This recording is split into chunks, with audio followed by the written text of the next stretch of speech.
firstly, thank you all for coming tonight. For those of you who don't know me, my name is Nadine Sergeyev, and I'm the Special Collections Librarian here at the library. So last spring, Ulysses Dietz and William Peniston approached the library to see if we'd collaborate on an exhibit that would celebrate our joint anniversaries. As most of you know, the museum was founded inside of the library in 1909, and it was housed here until the museum moved to its new location in 1926. The exhibit up on the third floor focuses on subjects in a chronological fashion, and we hope that you'll enjoy looking at it as much as we've loved putting it together. I want to stress the importance of the exhibit, empowering Newarkers. John Cotton Dana, who became the library's second director in 1902, and later the director of the Newark Museum, when that was established, welcomed everyone to the library. He was forward-thinking and resourceful. He organized exhibits, created informational displays, purchased books in foreign languages for immigrants, and began outreach services to benefit everyone throughout the city. And I could go on. All of these undertakings were intended to enlighten, inspire, impact, and equip Newarkers with knowledge and appreciation for their city and their library. Three of us curated this exhibit: Thomas Enkner from the Charles F. Cummings New Jersey Information Center here at the library, William Peniston, librarian and archivist at the Newark Museum, and myself. And of course, we wish to extend a special thank you for all of those who offered assistance along the way. The library's director, Jeffrey Treziak, as well as Ulysses Dietz, the retired chief curator at the Newark Museum, for their support and their enthusiasm. For a graphic design consultant, Linda Lobdell, for her whimsical and creative work. To the president of the library's board of trustees, Dr. Timothy Crist, for his curiosity and the time he spent digging through the archives in preparation for tonight's lecture. And to our exhibit preparators, Dan Schnur and Amanda Klein, and to our maintenance staff for keeping our displays clean. And lastly, to all of our supporters and donors who have enhanced our collections over the many years. And please stay tuned for additional programs that will come up related to this exhibit. Just check our website, social media, or your email for library announcements. But now allow me to introduce our library director, Jeffrey Treziak.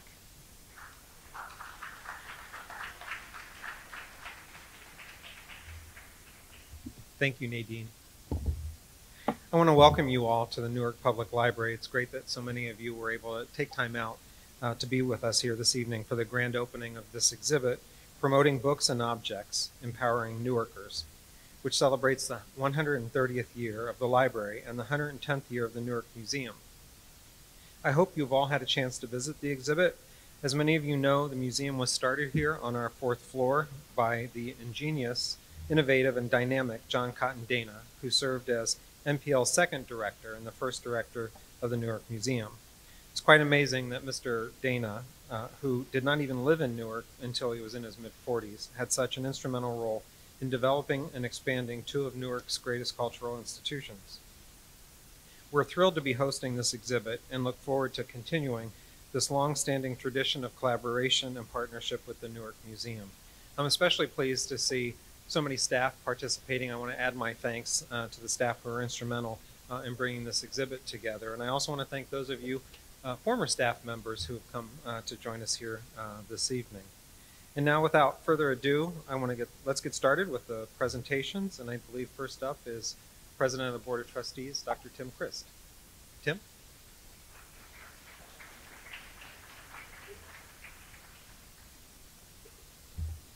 Thanks, Jeffrey. And I want to thank Nadine and Tom and William Peniston as well for pulling this exhibit together. I was just upstairs, and it is fascinating to go through it. And I'm also, it's a real privilege to share this program with Ulysses Dietz. I first met Ulysses more than 40 years ago when I returned to New Haven after graduate school, and Ulysses was still an undergraduate then, but already a star. And as he demonstrated over and over again during his nearly 4 decades at the Newark Museum. On August 21st, 1889, 2 months before the Newark Public Library opened to the public for the first time, several candidates for jobs in the library took an employment test.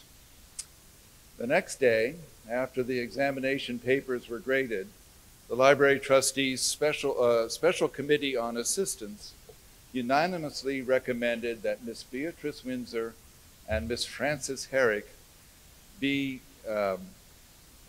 offered permanent positions in the library services, as they put it, at a salary of all of $35 per month.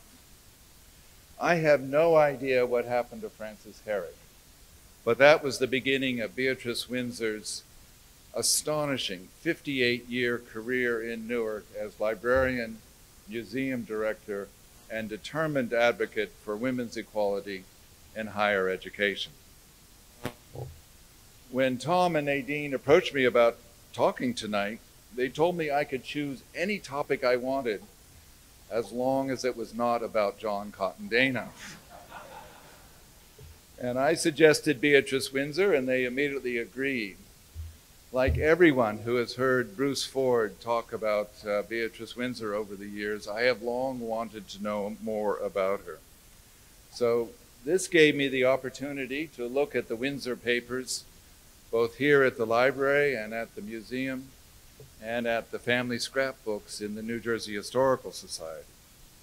There is a vast amount of archival material about Beatrice Winser, and I should make it clear that I have only looked at a fraction of it. I focused, of course, on her work here at the library with a glance at her advocacy.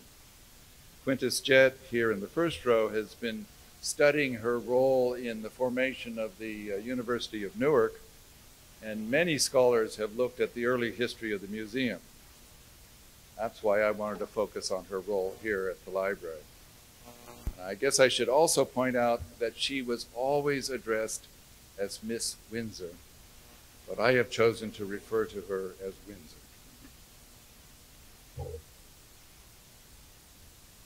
Winser was a woman of fierce intelligence, a voracious reader, fluent in several languages, and completely dedicated to her work. Blessed with robust health, she had a commanding and at times even intimidating presence.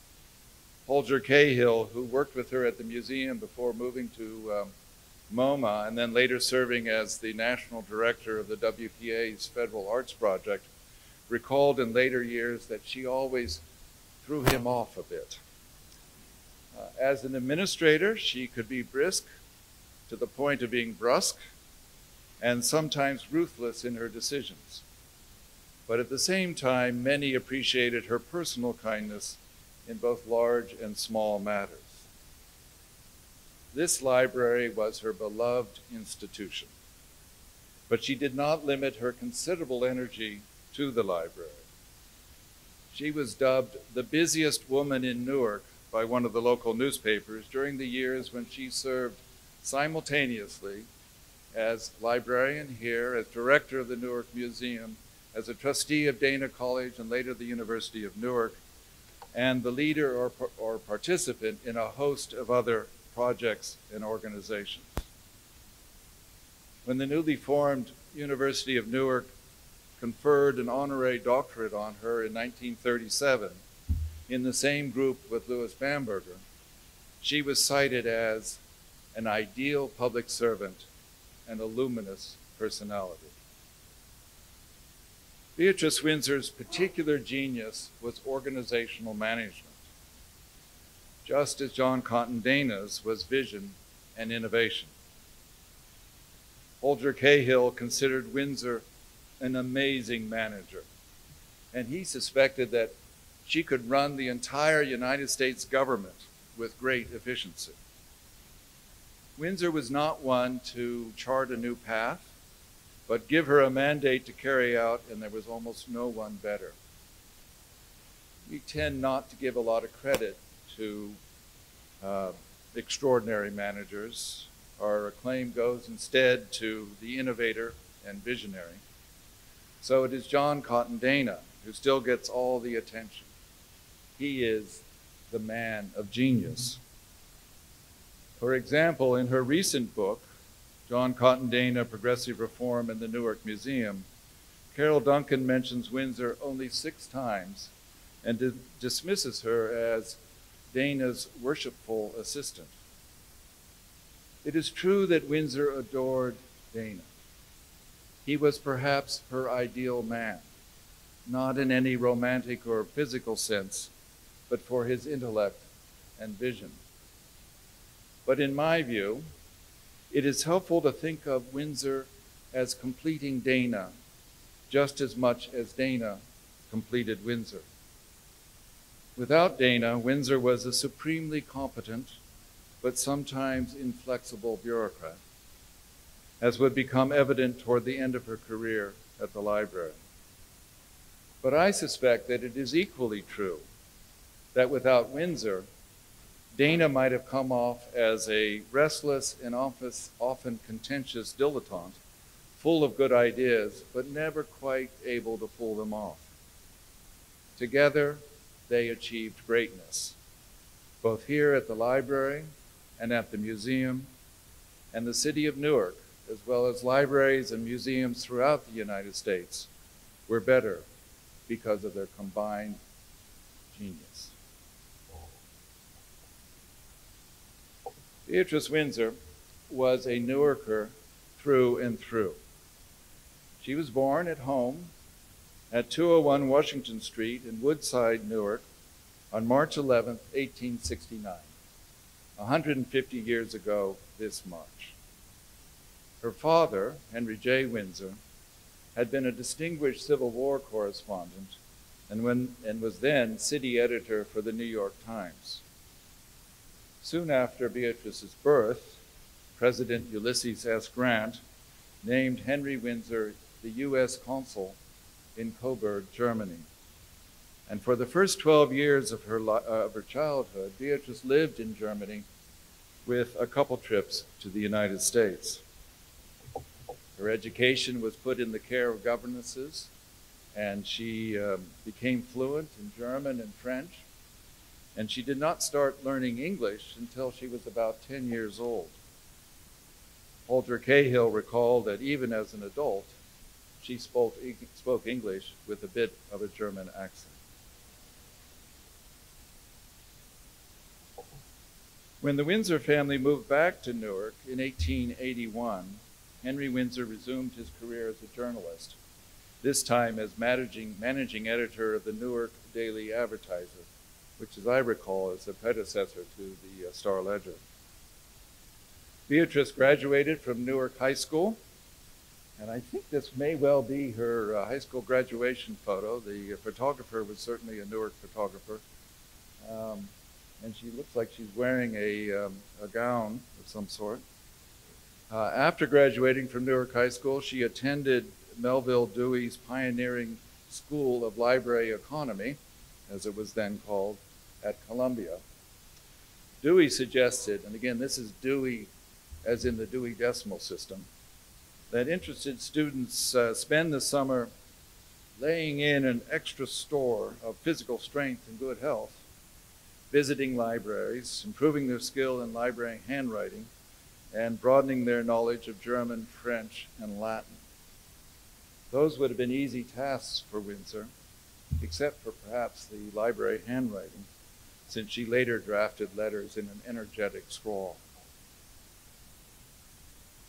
After joining the Newark Public Library, Winser rapidly took on increased responsibility, and this is evident both in her changing job titles and in her increasing compensation, noted in the minutes of the Library Board of Trustees.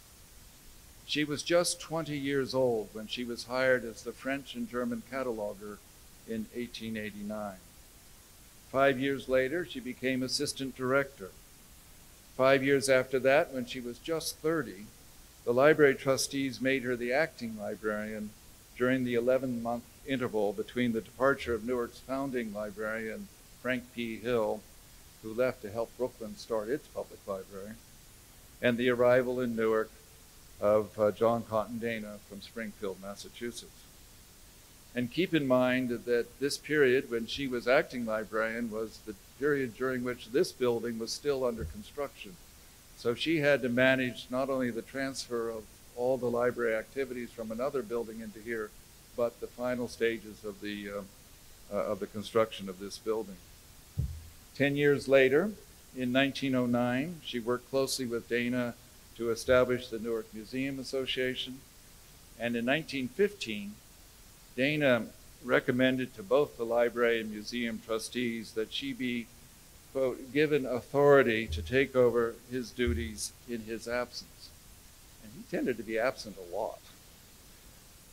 To no one's surprise, she succeeded Dana as director of both the Newark Public Library and the Newark Museum following his death in 1929. Winser was a determined advocate for women's equality, often engaging forcefully in public debate. And it's perhaps to Dana's credit that he did not clip her wings as she developed her independent reputation on this issue. He did not seem to mind, as some leaders would, that his colleague attracted attention and even courted controversy. In 1915, Mayor Thomas Raymond appointed her to the Newark Board of Education, making her the first woman to serve on a Newark board or commission. And what she told the reporter from the New York Evening Post was quite a victory for suffragists. Then in 1923, in an opinion piece for the Sunday Call on women and equality, she ridiculed state legislation that would ban women from working at night in order to protect their health and morals. Winser declared in her article that men who have been the rulers for so long will never accord full recognition to women until they discover that women are asking no odds because of sex. She took on sexism in her own profession.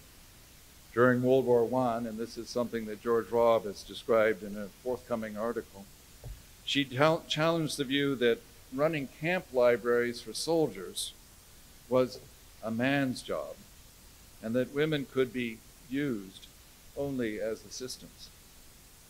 In a blistering letter in May 1918 to the editor of the journal Public Library, and this letter is on the left,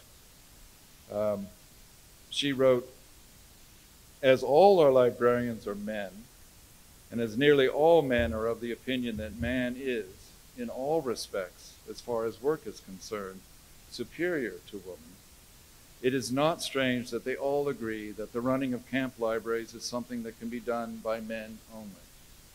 A man's job, in their minds, means something above and beyond any piece of work that woman has ever attained to." 1 month later, in another letter to the editor of Public Libraries, she objected to the idea that men should not serve as children's librarians on the basis that working with children was a woman's job. She pointed out that superior physical strength does not necessarily endow men with superior gray matter, and it would seem to be high time for men to disabuse themselves of the notion, in spite of the present world cataclysm, that brute force is the only thing that moves the world. Like Dana, Winser was keen to hire bright women for the library and museum. The early history of the library and museum is peppered with strong and forceful women, all unmarried, as was the practice at the time, who viewed library and museum work as a way of driving social change, and whose sense of mission was just as deep as those who worked for, say, settlement houses. Here are two examples. In April 1912, while Dana was traveling overseas, Winser was excited to announce the appointment of Louise Connelly, who had been the superintendent of schools in Summit before being forced out by a conservative board of education. Connelly went on to develop innovative educational programs at both the library and museum. In 1915, she was also the one to spot a young Marion Manley making a street corner speech in Summit for the New Jersey League for Women's Suffrage. Connelly went up to Manley after the speech and suggested that she might work for the Newark Public Library. Nearly 40 years later, after going on to manage the library's business branch with singular success, Manley recalled meeting Beatrice Winser for the first time and admitting that she didn't even know shorthand. Miss Winser replied, "I think you have executive ability. If anyone asks you to take dictation, just say you are in the habit of dictating." Winser was responsible for managing the library on a day-to-day basis, and over the years she developed many library procedures, from color-coded systems for telling when books were due, to installing a time clock, the first time clock for staff, noting dryly in her notice to staff that a time clock never lies. On more than a few occasions, Winser gave in to the temptation to micromanage. And I suspect staff received some of her notices with eye rolls. In 1923, she noted the paper towel machine in the first floor staff room is a very simple contrivance. Pull lever down, and it releases a sheet of paper. There is no reason whatever for it being out of order every now and then. And on another occasion, she reported that she had discovered why the soap machine in the staff room does not work. Instead of using the machine as instructed, people poke their damp fingers into the mechanism, thus causing the soap to cake, and the machine then refuses to work. Please follow instructions absolutely on this machine. It is easy to caricature Winser for some of her management practices, but there was little doubt that she was the right person to succeed Dana as librarian and as director of the museum after his death. Richard Jenkinson, who was then head of the library trustees, told the Newark Evening News, in the article on the left there, that there had been a large number of applicants for the position, but they cannot have been taken seriously, since the trustees named Winser the new librarian just a few weeks after Dana's death. As we all know, director searches never move that quickly. In a letter to staff members after Dana's death, Winser called him a great man and added, "We shall never see his like again." She fully endorsed Dana's deceptively simple but profound idea that a library or a museum should shape itself to fit the needs of the people it serves. As she wrote to Catherine Coffey at the museum a couple weeks after Dana's death, and this note is on the right there, "We can all go on as if Mr. Dana were to come in at any time to advise us. The same in the library." Unfortunately, Winser was soon confronted with the Great Depression. The city of Newark almost went bankrupt and reduced expenses wherever it could. In 1933, the city cut its allocation to the library by about 28%, even as usage of the library soared. Hours were cut back by more than a third here at the main library, and by more than 40% in the branches. And on top of a citywide cut in wages, library employees were asked to work 3 hours each week without pay. The budget for new books was cut by 75%. We can imagine the tremendous act of will required of Winser to keep the library functioning in those difficult times, because we saw Wilma Gray demonstrate a similar act of will following even more draconian cuts in the library's budget about 10 years ago during the Great Recession. Winser succeeded in protecting the library from even worse budget cuts, and she no doubt took satisfaction from the extraordinary increase in library usage during the Depression. What I've charted here on the right is, in 10-year increments, the number of books lent by the Newark Public Library. For example, in 1933, patrons borrowed nearly 2.6 million books, despite the reduced hours. That is an average of nearly 6 books for every resident of Newark at the time, or an even more impressive average of 20 books for every library card holder. This level of library usage continued throughout the 1930s under her leadership. But the Depression must have taken quite a toll on Winser. She worked to keep the library in what she considered Dana's path, but it was hardly a good environment for innovation.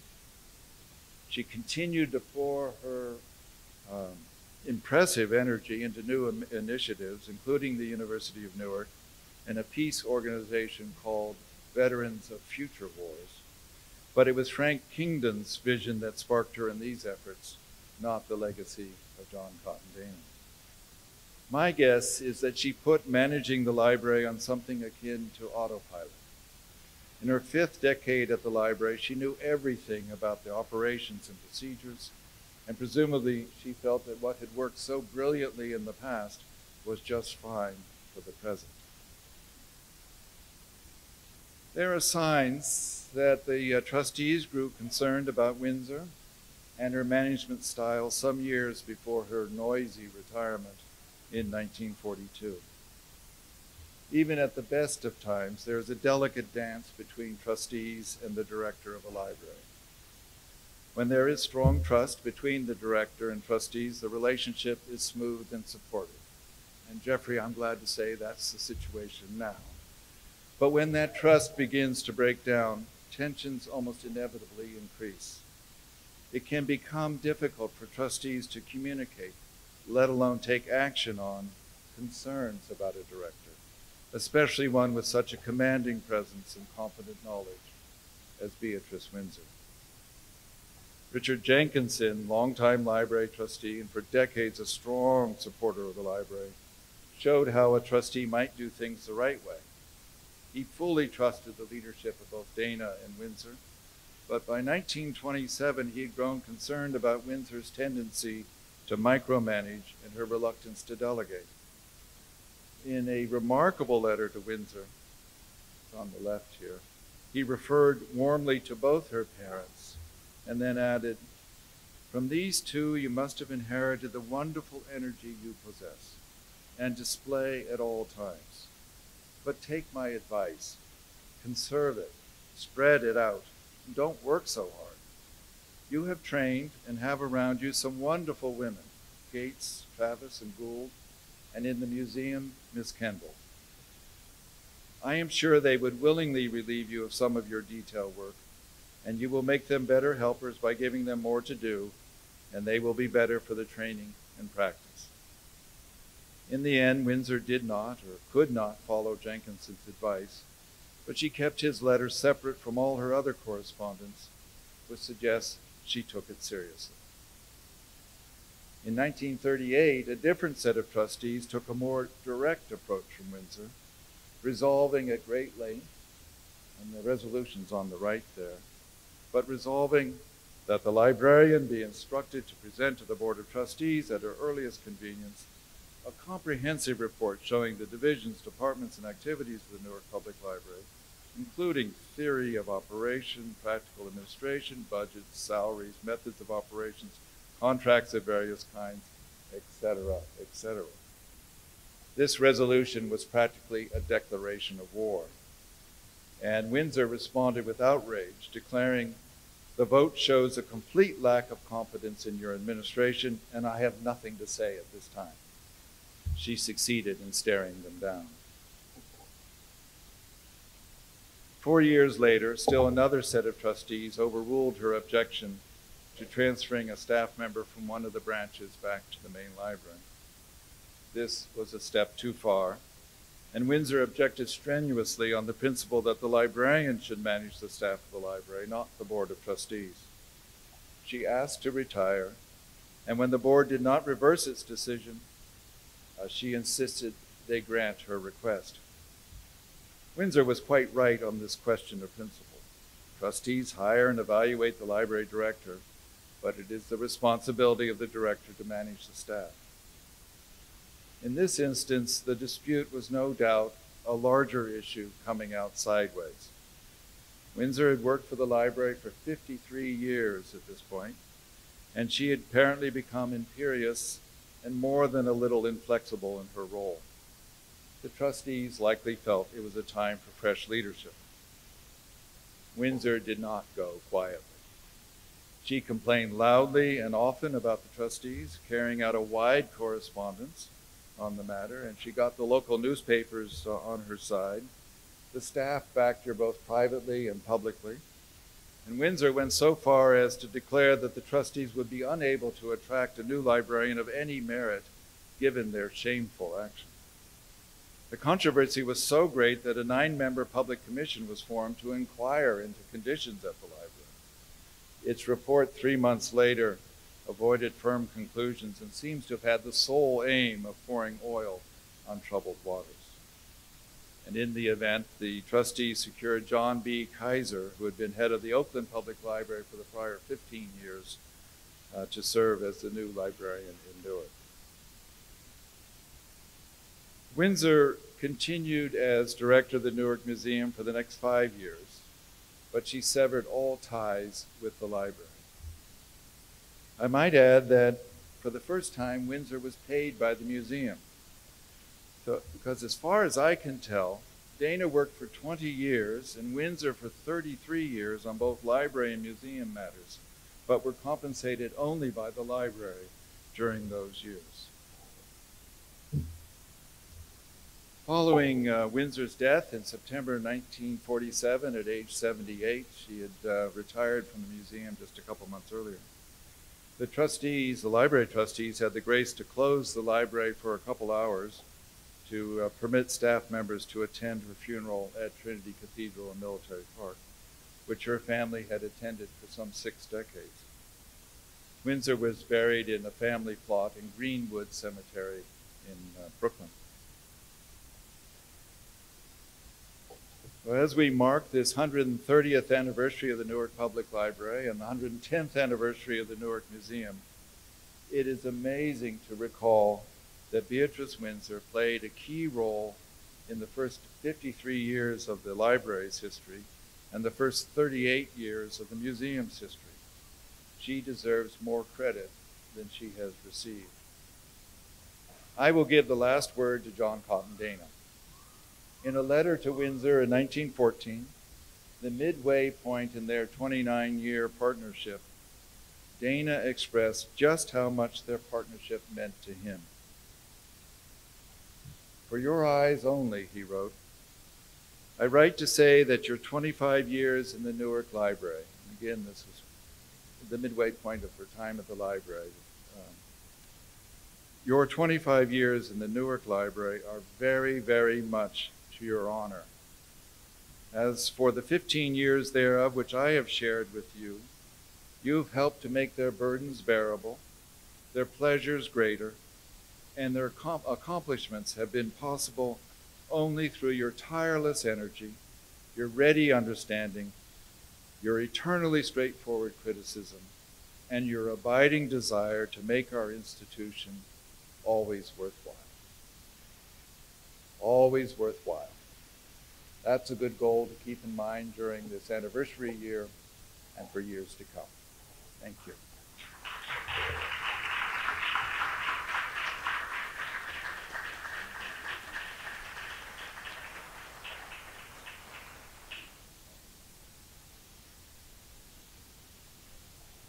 Thank you, Tim, for that wonderful talk on Beatrice Winser.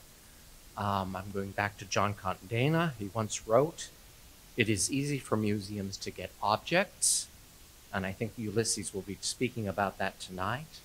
But Dana continued, "It is hard for museums to get brains." Well, in 1980, director Samuel C. Miller managed to do just that. He got a brain for the Newark Museum. He hired a young graduate student from Winterthur program in American material culture. And this candidate was extraordinarily unqualified.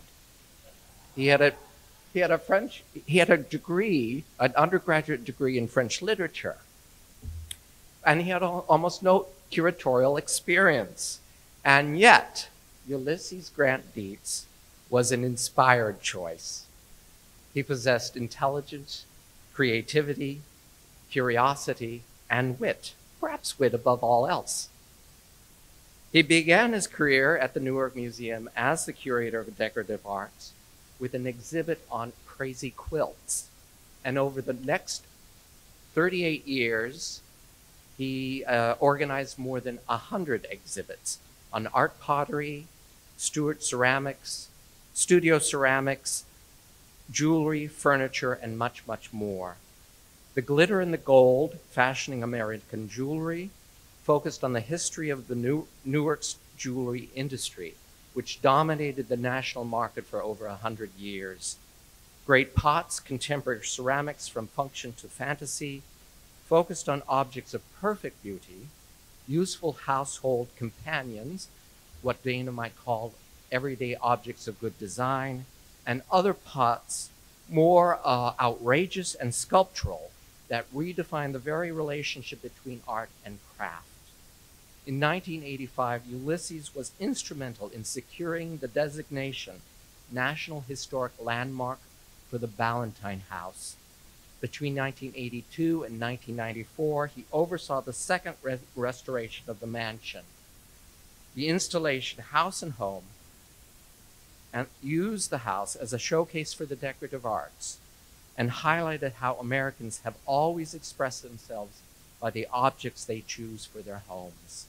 A prolific writer, Ulysses is the author of over 70 essays, articles, introductions, and commentaries, including 2 books on vampires. An entertaining speaker, he has shared his insights with local, regional, national, and international audiences. It is with great pleasure that I welcome to this podium my colleague and my friend, Ulysses Grant Dietz.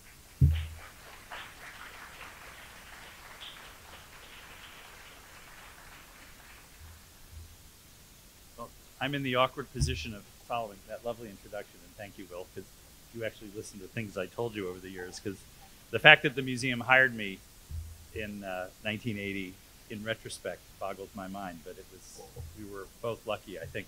And I have no notes to read, and where'd you go, Tim? Oh, right there. That was wonderful, and I'm sitting here in the back thinking, I gotta recast my whole talk so that it'll make sense, because if I slip and say John Cotton Dana, just think and Beatrice Winser, because that was extraordinary. And, you know, because we at the museum have this image of Miss Winser, and there are people who I worked with early in my career who knew her, and Miss Coffey, and all those remarkable women who, by the 1920s, before we moved out of this building, were already influencing the future of the museum and its collection. So I'll try to keep all of that in my mind. I have no notes to read, so I have to look at the slides. I don't know which side I'm going to look. I'll probably go back and forth and make myself dizzy. But so I'm going to talk about the first generation, those first, okay, math, bad, 1909 to 1926, when we moved out of this building and to the building down the street. And I realized that I have never been to the 4th floor of this place, which is where the museum was. And that's what it was. It was the museum upstairs. And it was not the only museum founded in a public library in the United States. At least I know Jersey City founded one in their public library, which was still there when I went there in the early 1980s. But what I want to do is talk about what curators love. Because curators, no matter how hard you hit them over the head, never love to be administrators. They never love to do budgets.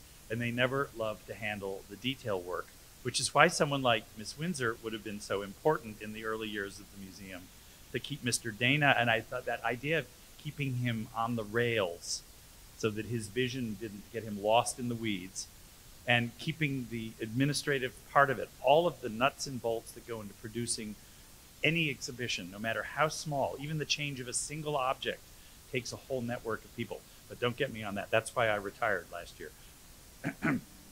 But I wanted to sort of remind you that when this building when the museum was founded on the 4th floor, so I always was trying to think the 4th floor was here, but it's up in the roof, isn't it? So, because I was just up there, and it's not the museum. But the museum was new. It wasn't finished, moved into until 1901. And Mr. Dana came in the year after that, so it's a brand new building. And in 1909, when the museum is founded in the library, it's still probably referred to locally as the new library, I have a feeling. Because it was shiny and white and marbly, and it had that great staircase, and it was long before that mural was painted downstairs, which Mr. Dana appears in. Is Miss Winser in that mural? I should have studied it before I came upstairs. So remember that. This is the first non-residential building of any scale in this neighborhood. This is the beginning of a complete shift in downtown Newark. Marcus Ward is still living in the house at 49 Washington Street, which eventually he will abandon for the Essex Club and then turn over to the Newark Museum to be torn down. Although Mr. Dana, I mentioned him, Mr. Dana will try to save it, and then we'll discover it's too expensive and not worth it. And then just show you photographs in the museum collection of the interior of that, because that will crop up again. And Mrs. Ballantyne's, the Mrs. Ballantyne's, Mrs. Robert and Mrs. John, were both still living in their houses on Washington Park, and they were both still standing. This was still a residential neighborhood, even on Broad Street. So the museum is founded in 1909, and I know this is a picture of the museum upstairs because I cribbed it off of Carol Duncan's, the cover of her book. So I know it's that. And there are a lot of early publicity shots of the museum with well-dressed women in large hats standing stiffly, pretending to look at the exhibition. And this is probably Japanese art, because that goes back to the beginning. There's an even better photograph that William has put in his exhibition outside on the 3rd floor. But the radical ideas, and I literally 2 days ago was in San Francisco talking about the museum's collection to ceramics collectors at the Museum of Fine Arts in San Francisco. And the radical concept is that Dana was, I'll give him this credit, because he was the visionary, is that the idea that art is about now, art is experimental and innovative, but also art is everything. And that's the most radical idea, that painting and sculpture are not the only art. And I've always felt that Mr. Dana started collecting painting and sculpture at the insistence of the Board of Trustees. And art is everywhere. It's not just Europe. It's not the old world. It's also America. It's Native America. It's folk America. It's Asia. It's Africa. It was all over the world. And all of this should be seen not just as art, but art of living, breathing cultures that were making art to influence their lives every day. The art of everyday life, which people often translate into ordinary things. But ordinary means things of the day, not dumb or unworthy of merit. And then, but also art is for everyone. And that actually is the most radical thing, is that art is for all the people, which is why the museum and the library are right here and not in Branch Brook Park, because this was where everybody could get to on all the trolleys, any day, any time. And until well into my tenure at the Newark Museum, for free. So, but now I'm going to talk about objects, because that's really what I love. And as I settle into my 3rd month of retirement, I'm realizing that things are still what I care about most. Ideas are fine. Brains are fine. But the objects are really what tell the story. And the frustrating thing is nobody in the museum, not Miss Winser, not Miss Coffey, not Margaret White, or John Cotton Dana really wrote about objects specifically. Why do I like this thing? So we've had to extrapolate, or given that I do that, because I always talk about things that I have no proof of. It's a good edge. That we extrapolate from the objects themselves. We tell the stories that I try to think about what stories they're telling. So right here in 1909 with the George T. Rockwell collection, which comes into this museum with a grant from the city. It's not paid for by the city. We own it. I mean, the museum owns it.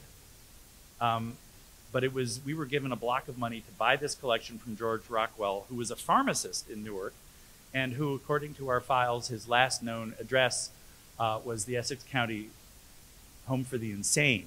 And we need a little more research about that. But Rockwell is a character who deserves more research, but he sold us a collection of thousands of Asian objects, most of them Japanese, 85–90% Japanese.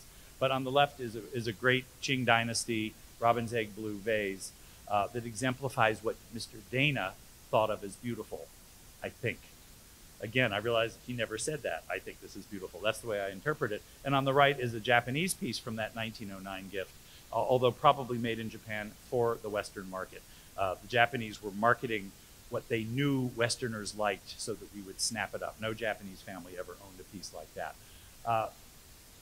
But the reason the Asian collection is such an important thing for the museum to start with is that the Asian culture, or I say not the Asian culture, you can't say the Asian culture, but Japan and China both did not have the hard barriers between fine art and decorative arts, between textiles and painting and sculpture and ceramics and calligraphy, all of those things. And Dana loved calligraphy because he was a typographer. He loved to type. So this was an ideal way to start his museum because it proved to the world that art was everything and that art wasn't all about Europe or European America. So very quickly, right after that 1909 show, he does a big exhibition called the Modern American Ceramics. I will say in the first 20 years of the museum, we were really good at picking deadly titles. But I guess they were meant to be smart sounding. They were librarian sounding. And these are all objects that we acquired out of that early exhibition. The one on the left would reappear, but that was made in Newark in 1906 by the Clifton Art Pottery. In the middle is a piece of pottery decorated by a woman whose name I've completely forgotten. It may come back to me. Maybe Maria LeBlanc. In New Orleans at the Sophie Newcomb College Pottery. And the one on the right, a piece decorated by a woman and a man in cahoots who designed and decorated it together at the Marblehead Pottery in Massachusetts. And this was Mr. Dana doing two things. He was saying, art is clay, but art is also other things. It's also design, it's also handcraft, it's also production, although these are all fairly small-scale production houses. But he was very interested in the social agenda behind all of these things. And I won't get into that in any length because that's a longer lecture. But all of this, he was very interested in the progressive social ideas behind the production of objects. And that he could control when he was acquiring things that were American-made. And again, what Tim raised is this question in my mind. I'll do that for you. I'll point to this screen. Is what did they talk? Did he and Miss Winser talk about this? Because we had 500 objects in the museum for this exhibition, and we bought about 100 totally. And some of them, in fact, were kept by the library, and some of them went to the museum, even though they were in the same building. And eventually those would move next door. He bought things for himself, and those went to his widow, who then left them to us in 1931. And there's no commentary saying exactly what was going on. But as all the research into the pottery world of the early 20th century has happened, we begin to understand what was going on with that and how that might have interested him in this city, in this little museum upstairs. In 1911, this is embarrassing, I've blanked on Dr. Shelton with the T, because there's a Sheldon who's a potter in Trenton. Dr. Shelton manages to get his collection in the door and given to the museum in memory of Mr. Crane. And it was really hard for me to find. I actually went online and found these on the internet because I had no images in my computer. One of the hard parts of being retired is you don't have access to the museum library anymore. But these are objects from that original 1911 Crane exhibition show that Dr. Shelton did, showing about the art of a very different part of the world. The first time anybody in New Jersey certainly had seen any extensive collection of Tibetan material. And I sort of love these two slides because there is a sacred box with all of its contents dismantled to show how one of those pieces was filled and energized. But then a monk's robe, a Tibetan monk's robe made out of patches of silk. So certainly a very different way to approach the idea of clothing and textiles as art. And I think Mr. Dana, most likely encouraged by Miss Winser, felt that ceramics and textiles were two universal cultural features that spread all across the world and across thousands of years, and therefore were ideal ways to look into cultures. But we did show modern art. Right upstairs here, two of the first one-person shows by living American artists in this country in the 20th century were Childe Hassam in 1912, and that's a painting we bought from that. And next to it, Max Weber in 1913, which we did not buy anything from. But this recently, I hope this is going to go in the new galleries in March. This is a 1917 painting by Max Weber, but showing the kind of modern art that Mr. Dana didn't quite get. The pretty landscape by Childe Hassam would have appealed to him immensely. He did talk to modern artists about, I'm really interested in what you do, even if I don't quite get it. And that's the kind of open mind that's really very good when you're dealing with what the public wants rather than what you like. But there was always this interest in industry and design. There was no sort of worship of handcraft above good design and good manufacturing. These are objects from the 1912 Modern German Applied Art Show. And in the field that I worked in, I love the term because we didn't use the term decorative arts until well into the 20th century. Applied arts is what it is. And he saw his museum as an applied arts museum because applied arts, as it would have originally been imagined here, was something that related to the lives of this city full of manufacturing people, factories with people in them who made things. And applied arts was the way you taught people that art was what they did every day, not something you went to a museum to look at. And then the great Clay Products of New Jersey, another one of those deadly titles, that was an extraordinary vision that brought in hundreds of objects from all over the state, looking at the history of ceramic production from the 17th century right up to the modern day, right up to terracotta fireplace logs. If you look in the Ballantyne house, two of the rooms have terracotta gas fire logs that came out of this exhibition. They're filthy dirty, so we just leave them in the fireplaces. But here you have a very early piece by William Bloor from Trenton, from at the very beginning of the porcelain industry in New Jersey, and then a modern piece of pottery, commissioned probably and given by the Fulper Pottery to the museum in 1915 for the exhibition upstairs, the Clay Products of New Jersey. Still one of the most famous objects in the art pottery world in our collection.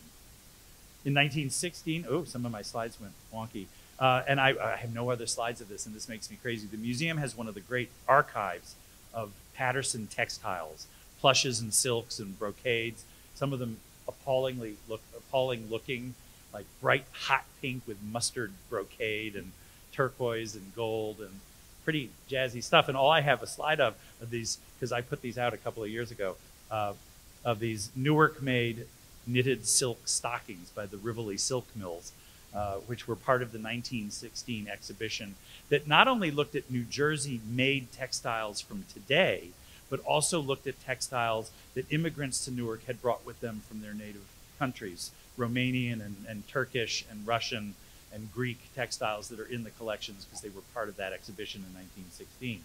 And also at the same time, you can see my caption got a little weird, is that he was fascinated by this new school that had been founded in Jerusalem by a Romanian scholar named and Zionist named Boris Schatz, called the Bezalel School in Jerusalem. And Mr. Dana was the first museum, and again, I say Mr. Dana, this I do think he did, because I think he would have gone to hear Boris Schatz speak in 1914 at the Cooper Union and bought objects for the museum, the only curator, the only museum in North America that bought modern Jewish craft in 1914. And when I found those cards in the card library and in the registrar's files, and under style it said Jewish, I told you this story, that I sort of thought, oh boy, Jewish, he called them Jewish. But then I realized in doing research on Boris Schatz that was the point. Mr. Schatz was trying to create a Jewish style for the Jewish people in Palestine, in Jerusalem, in the early 20th century. So we have the only documented menorah carpet made by a carpet weaving family in Jerusalem in 1912, 1913, and bought by us in 1914. You don't see that a lot on display, but it's one of these things that exemplifies this notion of art is everywhere and art is everything and for everyone. And just as a complete sidebar, randomly, Mr. Dana buys these two quilts. And I know the one on the left, and I know he was actually directly involved in both of these purchases. The one on the left he bought in Woodstock, Vermont when he was home on vacation in the summer for $7. And it's a masterpiece of early 19th century wool quilt making. And the one on the right he bought in the next year locally from a Newark family with the belief that it was made in Newark in the early 19th century. But what I need to point out is that something that was very much on the minds of the museum in the teens and in the beginning of its history was that this is about modern design. And these seem to be a total aberration from that. But in the wake of the textile exhibition in 1916, I think they would have looked at these two quilts and thought, look how weirdly modern these are. These are like modern abstract design. This is like the stuff coming out of Germany in the teens. This is secessionist design made by women in the early 19th century, anonymous women somewhere in America. So I think there is this idea that folk art as a forerunner of modern design and influence in modern design was already in this museum's mind 15 years before we actually did the great folk art show in the new building down the street. And at the same time, we are looking at objects that other museums are not looking at in terms of being art. On the left is a Zuni pot from 1913, and on the right is our very first African object from a Zulu apron in glass beads given to us in 1917. By the way, by Berthold Audsley, who was the great model maker for the museum and also worked for the library. But these were seen as objects that represented living cultures, objects of everyday life, objects that touched the lives of the people who made them and were made by people to use in the lives in a way that was meaningful to them. But they also look very modern. They're very abstract, they're very geometric, and they would have somehow vibrated in that idea of what is now, what is today. We're looking at them in this institution upstairs in a way that no other museum is looking at this kind of art. But we bought conventional art. We bought, on the left is a sculpture by a woman of Circe that we acquired in 1914, and the St. Gaudens sculpture, which came from Franklin Murphy Jr. in honor of his father in 1920, was still new. It was cast in 1912 from the 1887 sculpture in Lincoln Park in Chicago. And so we're still looking at conventional art, but it's in the context of all of this other art. And I will say our taste in sculpture was pretty conservative. We tended to go for these bronzes, and we weren't collecting cubism in any big way, let's put it that way.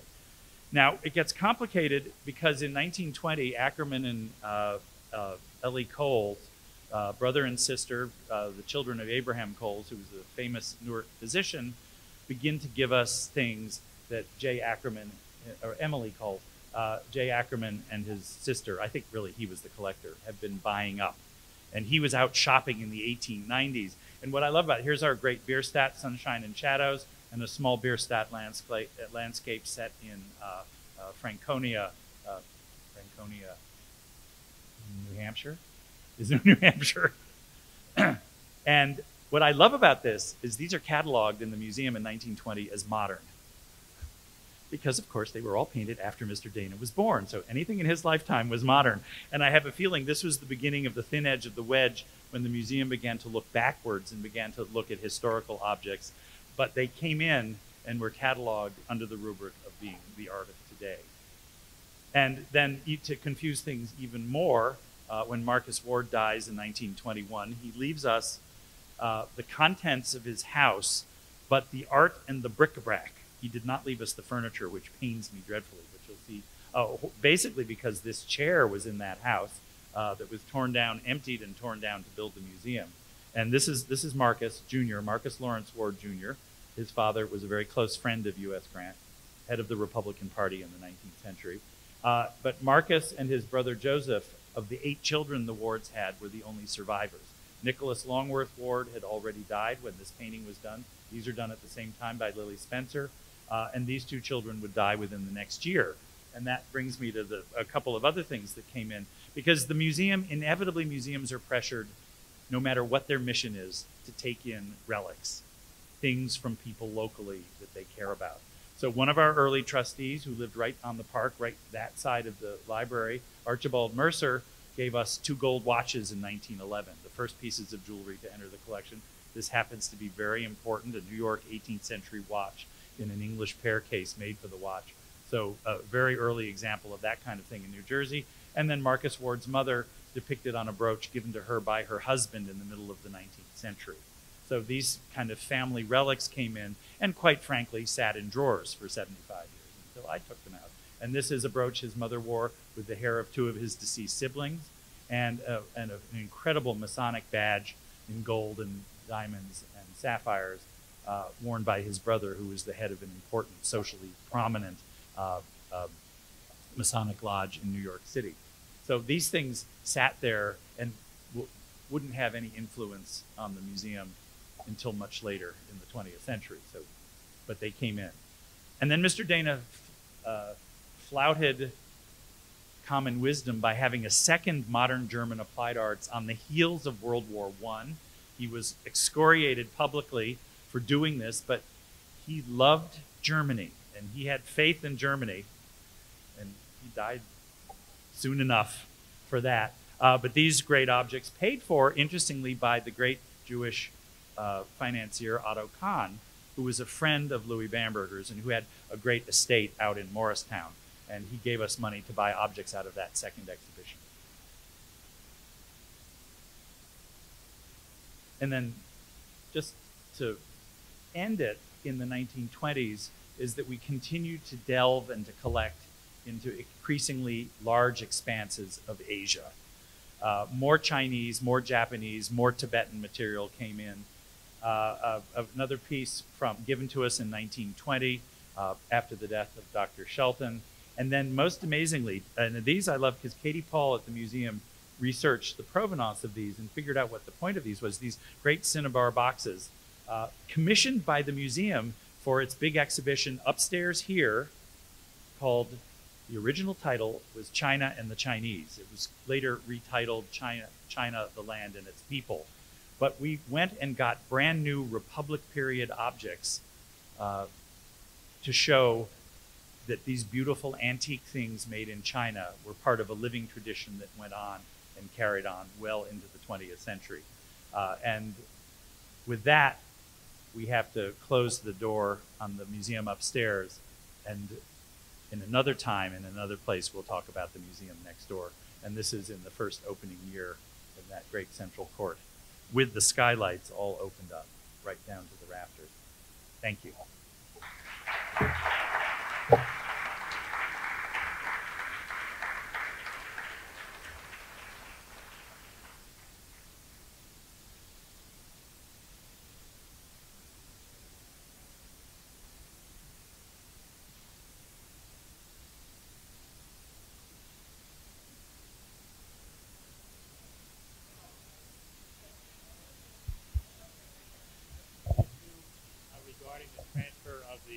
Wasn't there some kind of ethnic issue regarding the transfer of the library employee to the branch when Ms. Winser got in trouble with the board? I don't know if you want to talk about that, but... Yes, there was, George, and I was trying to avoid that, so I wouldn't get too far into the weeds. It did not bring out the best side. She went on at some length about the Irish Catholics and how they had taken over Newark. So, and the employee who was not transferred from the branch, who was transferred from the branch back to the main library was, I think, a Carrie O'Brien or something like that. But she, in some of her correspondence, said this, you know, essentially, I'm not prejudiced at all, but this is an Irish Catholic takeover. So, yeah. Is that fair, Bruce?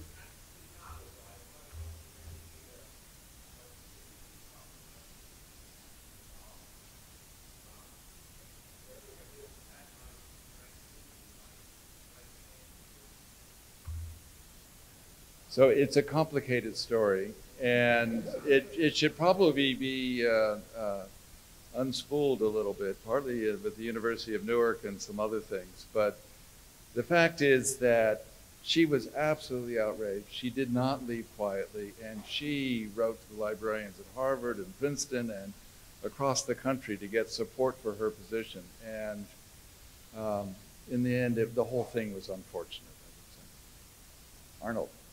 So on a more practical level here, when the museum was here, was it open every day? Was it open during the hours of the library? What kind of staff did it have? What was the relationship?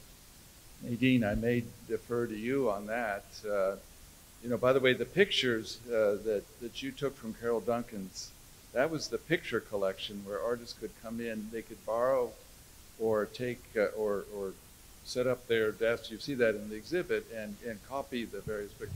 I think that was the second or third floor. The fourth floor galleries look completely different than that room.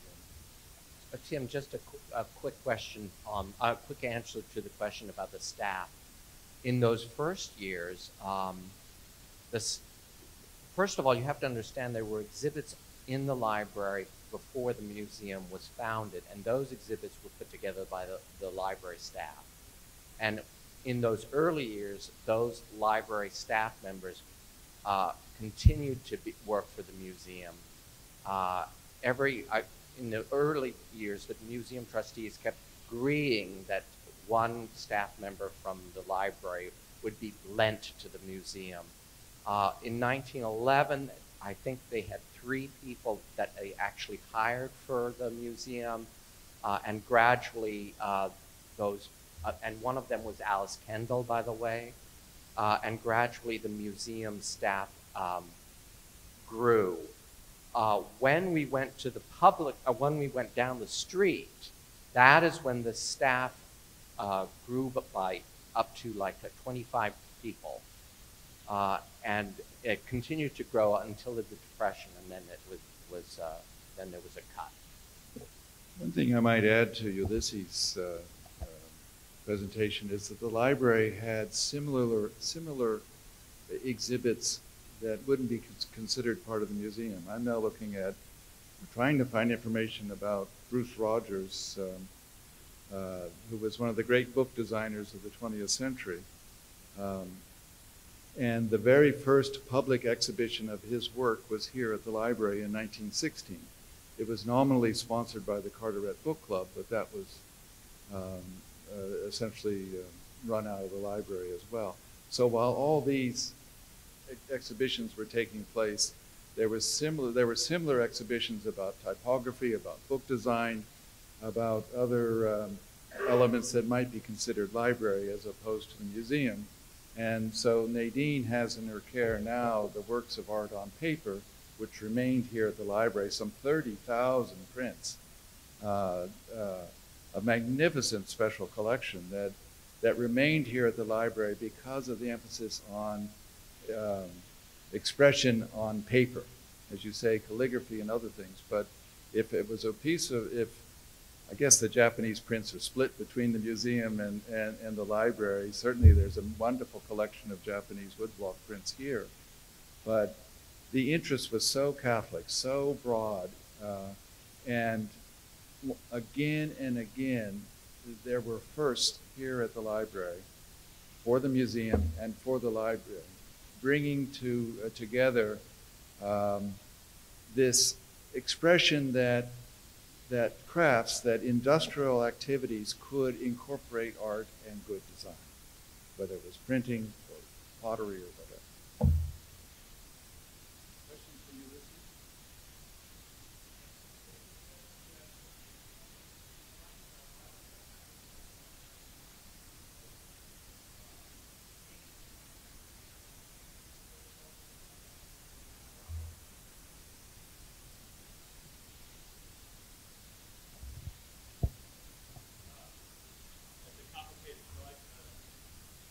Question. African art and art by African American artists are 2 very different things. So African American artists have been collected by the museum since the 20s. And we did a big show from the Harmon Foundation in New York in the 40s. I'm looking at Will. I'm bad with the dates, but was it the 30s? And so we've continued to collect art made on the African continent and art made by African artists today wherever they are, and art by African American artists wherever they are. So those are all things that we collect. And objects, I mean, other objects by African Americans too, but in other words, those fall into different departments, like quilt. Does that answer your question?